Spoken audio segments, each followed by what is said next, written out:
జన్మాంతర పుణ్య విశేషం ఉంటేనే ఈ జన్మలో శివారాధన యందు భస్మధారణ యందు ఆసక్తి కలుగుతుంది. దీనినే పరాశర ఉపపురాణంలో ఈ విధంగా చెప్పబడింది.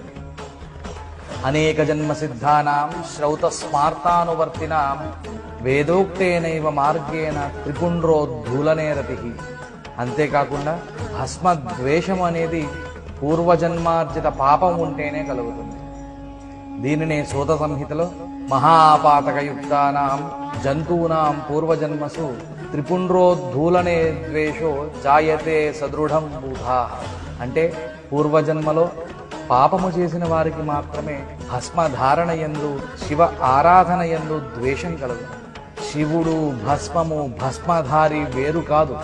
శివుని యందు భస్మము యందు భస్మధారుల యందు ద్వేషము దూషణ ఎప్పుడూ చేయరాదు. ఇవి మహాపాతకములుగా చెప్పబడి